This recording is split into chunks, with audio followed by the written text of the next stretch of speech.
Mother, I feel you under my feet. Father, I hear your heartbeat in earth. My body, water, my blood, air, my breath, and fire, my spirit. Hi, Earth Tribe. Good morning, good night, good afternoon, whatever part of the world you're on. This episode of As a Tarot Turns is brought to you on purpose with purpose. I am your host, Nacho Mama. Some people call me Crystal, some people call me Criddle, like Riddle with a C. Either way, Nacho Mama is a personality, not a person. Today I'm going to be reading for the Aquarius collective. It doesn't matter if you're a man dealing with a man, a woman dealing with a woman dealing with a man, or a man dealing with a woman. We're just going to read for the Aquarius collective. Because remember, energy is fluid. We all have all of them inside of us. The goal is to unite them, right? To unite your divine feminine with your divine masculine inside of yourself. To unite the air, the fire, the water, the earth inside of yourself. Right? So that being said, let's get right into it. Please remember to like, share, and subscribe if you so feel inclined. Most importantly, drop down and say hello. Hello! Aquarius. Spirit, please use me as a conduit to express the best personal message for Aquarius's growth today. Please and thank you, so mote it be. Amen. Please use me as a conduit to express the best message for Aquarius's growth today. Please and thank you, so mote it be. Amen.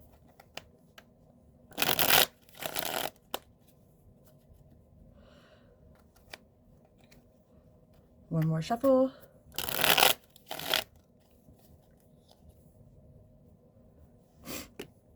Princess of Wands, enthusiastic.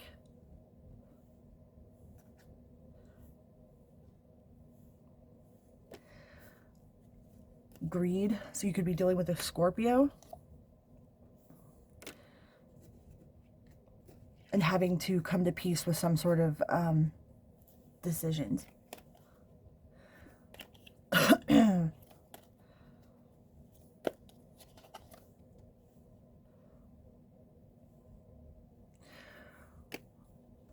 Whatever this is, has made you feel weak in the past. Maybe the multiple options, not knowing which way to go, not knowing who to turn to, not knowing who you could trust. At one point, you were really enthusiastic about all your options, and then you realized that having too many options was an issue.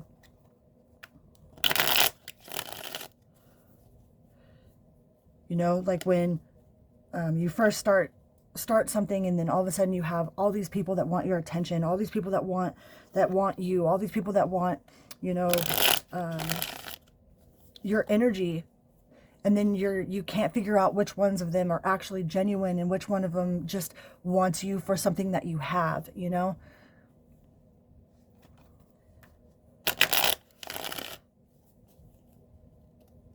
Like if you won the lottery or something, then it'd be really hard for you to decipher which people were actually there for you and which people were there just for your money, which people were actually genuinely true and loving, and then which people were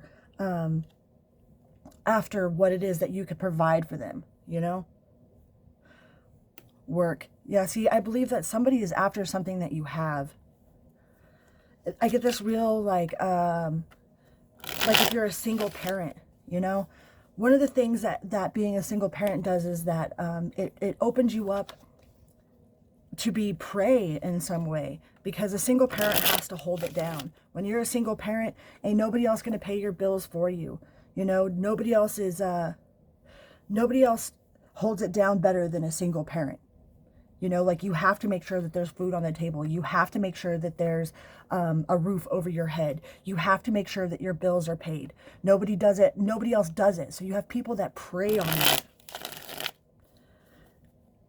You know, people that come into your life, that come and stay on your couch, even though that you are a single mother, you've got a whole house full of people that are living on your couch. Why? Because you hold it down. Because you have to hold it down. And there's people out there that prey on that. You know, I've lived in that exact, I speak from experience. You know, I was raising my son I was on my way to getting disability, and I was only making $189 a month when my rent was $500. And I still had people that were living under my roof on my couch, living off of me, you know? So when you have stuff that people want, you have to be careful because you hold it down. Man, you've got the Eight of Swords and the Two of Swords. So some of you are in confusion and about these people that are in your life. I feel like it's people that are in your life. You know, you don't know, like, are they there to help and grow? And, you know, like, you're like, oh, cool, I have a boyfriend that's got a job, and then he moves in with you and all of a sudden loses his job, and now you're taking care of your kid and this person. You know, like, it showed a lot of possibility at first, but they probably just moved in so that they could quit their job. You know, maybe they have a track record of not keeping jobs, you know? And now you have to take care of this person and your kids.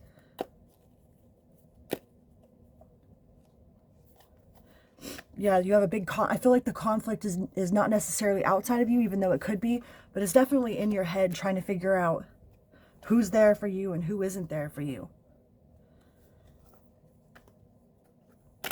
You know, I had people move in with me all the time. It wasn't up until I started learning how to love myself, you know, that I stopped taking care of people that weren't taking care of themselves. They had no interest in helping me.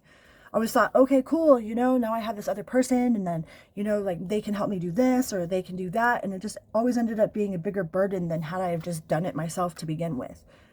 You know, and you single parents out there, you got to watch out for that, because there are people, you know, and then we fall prey to somebody telling us everything that we want to hear, telling us everything that we want to know.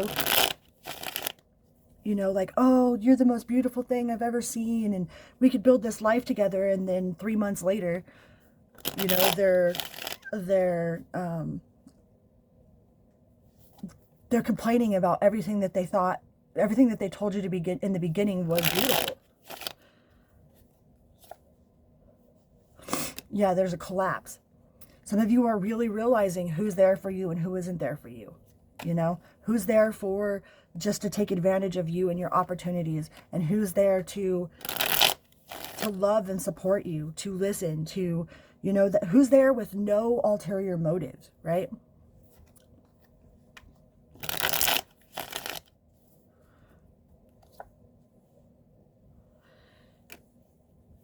Because you're passionate, you hold it down. I really feel like this is out there for a single parent that really holds it down. You know, that you go to work, you take care of your kid, you put food on the table. Anything that, like, you're the rock, you're the mother, you know? Even if you're the male, you are the mother. Then you have people that come in and take advantage of that because they see that in you. A lot of times people will prey on single parents because they have to take it down. They have to hold it down, you know? Some of them have mommy or daddy issues to begin with, you know, looking for you to be their mother. Well, you ain't trying to be no mother to no grown-ass man, not your mama, right? You ain't trying to be no daddy to no grown-ass woman, not your daddy, not your mama.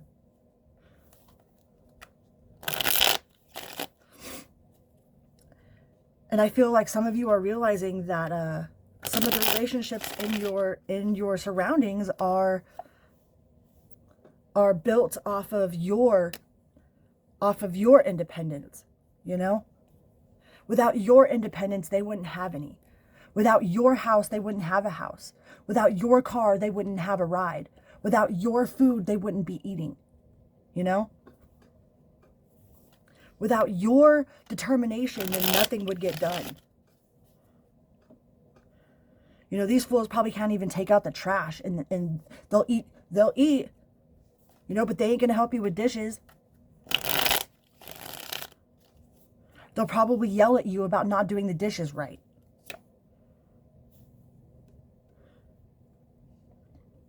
Yeah, you're generous. That's what happens when we hold it down like that. As a single mom myself, man, I've had a lot of people take advantage of the fact that I held it down. Like, I held it down only making $189 a month when my rent was $500, you know? I held it down. When I had nothing, I still held it down. Why? Because I had to, you know? I feel like somebody out there is taking advantage of your generosity, of the fact that you hold it down. I mean, if you look around and look at the people that you have, yeah, sure, they might do a little bit of chore here or there, or, you know, take the trash out for you every once in a while, but they aren't really putting in what you're putting in, you know?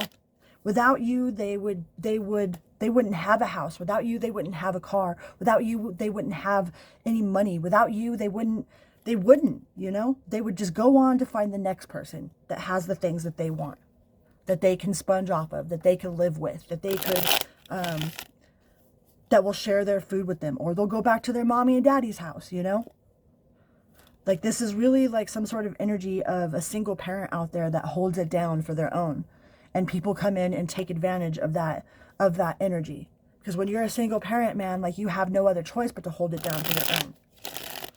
And a lot of these people know that. I don't even know if they know that subconsciously or consciously. Some of them might be doing it consciously. Some of them are doing it unconsciously. But either way, they're doing it.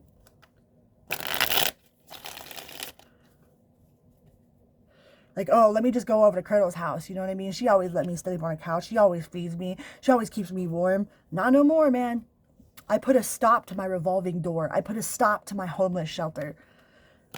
You know, if somebody's out there freezing, I would rather let them come inside than freeze to death. But no, there's a 1 day freaking time exchange. That's it. You get 1 day. I used to be 3 days. I moved it to, oh, it's all good, I'll help you out, la la la, to, no, you could only be here for 3 days, to not, you got 1 night, man. 1 night, not every night either. You know, you show up at my doorstep freezing, I'm not going to turn you away, but man, you are not living off me. And it's really hard to put your foot down like that. It's really hard to put your foot down and love yourself like that, because these people, there's unfulfillment there. There's unfulfillment. Like, if you stop doing stuff, then everything would fall apart, man. Why? Because it ain't nobody else's house but yours. It ain't nobody else's kids but yours. You know, ain't nobody else going to do the stuff that you need to do unless you're paying them. You know?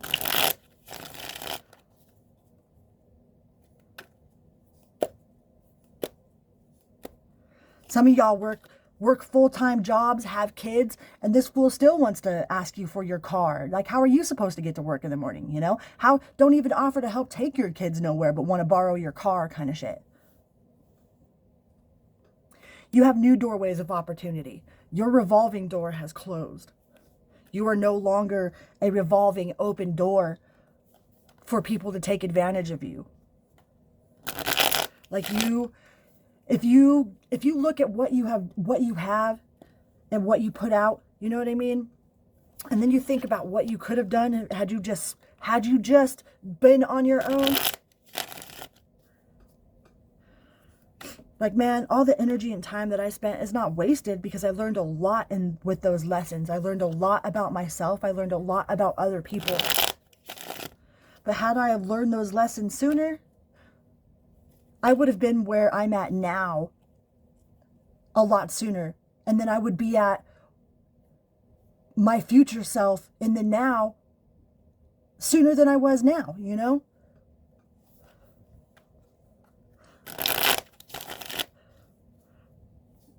A lot of times it's family, it's friends, it's people latch onto you because you're the rock. But what are they doing for themselves? Sometimes you have to give people tough love, because if you just keep doing it for them, then they're not going to do it for themselves, you know?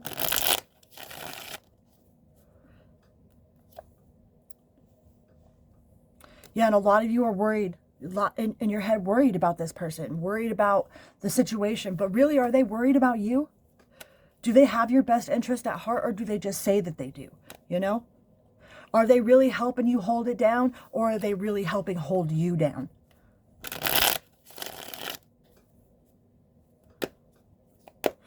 It took me a long time. I invested a lot of my time, my energy, my money into supporting people that had absolutely no intention of supporting me.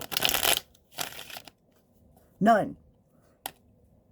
When it came down to my bills being paid, my water being shut off, you know, I waited. I waited on purpose to see who would step up and help out. Nobody but God did. God had me, man. I found a check in my other room that I didn't even know that I had for the exact amount of my water bill.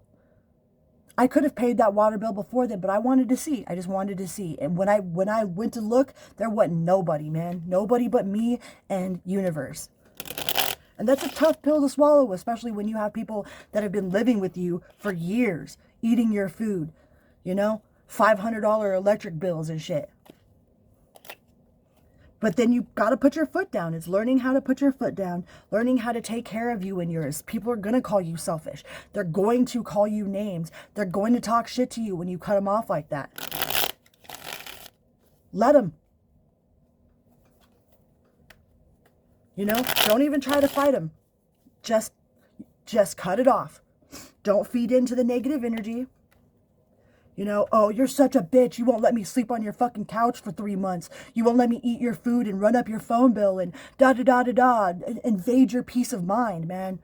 You know all those memes that they say that my peace is so much more important to me than anything that anybody has to offer like that? Once you get into those headspaces, man, like that shit's real as fuck. My headspace, my personal peace, my sanctuary. You know, I always had my, like, oh, this is the sanctuary. That's what people called it. My house was the sanctuary. It was a sanctuary for everybody else, you know?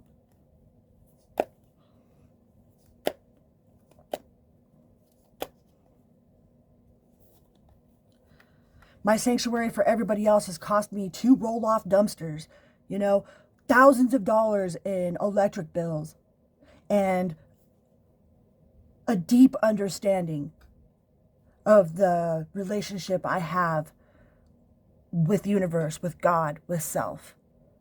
It has helped me build on my foundation of love for the universe, man. Because when nobody else was there, and I'm not talking about you, Mom. I could have asked you, but I ain't trying to ask my mom for everything all the time, you know? But when nobody else was there, who had me? The universe did for sure. I could have asked my mom, but I wasn't trying to ask my mom, you know?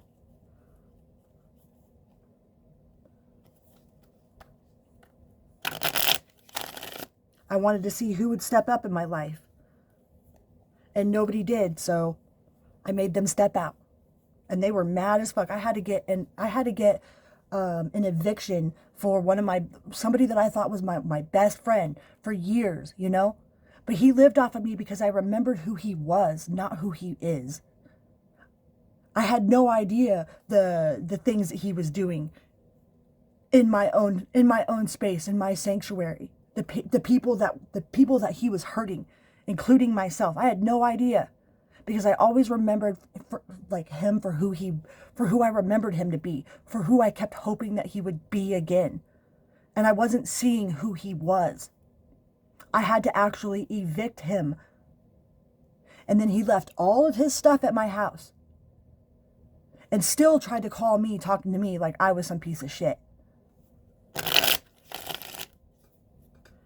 It took me 2 roll-off dumpsters. I still don't have it cleared out, man, of lessons from holding it down, from people preying on you for being a single mom, for being a single parent, for people preying on your generosity. People definitely do that. And us kind people, we don't see it because we're too busy too busy loving, too busy not realizing that there are ugly intended people out there, man. I have such a hard time putting myself in people's shoes like that, because I'm not that, I can't be that person, you know? I can't understand how people could be like that. So I have a hard time seeing it in other people. Until you've gone through it enough, and then you're like, wait a second. Wait, hold up. Just because I am who I am doesn't make anybody else that way. You know, doesn't mean that you got to stop being who you are and stop holding down your own, but make sure you're taking care of you and yours, man. Because how much time are you putting into other people's problems, to holding other people up? You know? Like, oh, I can't play that game with you right now. I got this this person in my ear complaining to me about their toxic relationship, the same fight that they've had over and over again, you know? Like, no, dude. Don't listen to that shit. Put your phone down and go play a game with your kid, man. Go build something with your kid. Our children are only children for this much. We only get this much as a child. The rest of it is an adult. And they grow up fast.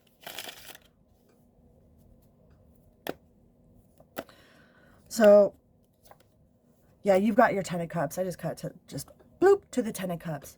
Focus on you and yours. Focus on the people that genuinely love you. Focus on genuinely loving yourself. Just because you tell somebody that they can't stay with you for months and months and months. I was so happy when I moved into my house because nobody could walk by my house and stay for 3 months. You know, I had a house full of people, man. I had people underneath my pool table, in my frickin' pantry and shit. But when it came time to move, was anybody there? Nope. You know? When it came time to pay the bills, was anybody there to help pay the bills? Nope. When it came time to pick up all the beer cans, was anybody there help picking up the beer cans? Nope. That's why I stopped having bonfires. That's why I stopped doing any of that, because ain't nobody there to help do it. You're left with this freaking mess, you know?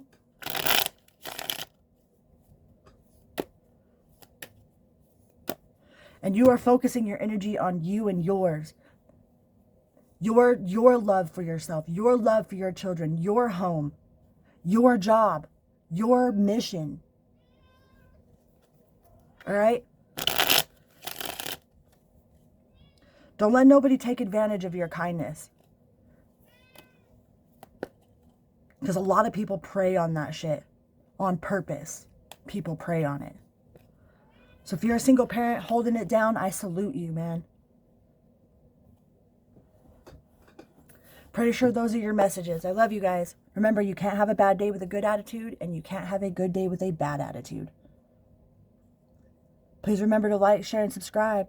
And until next time, vroom, beep, beep.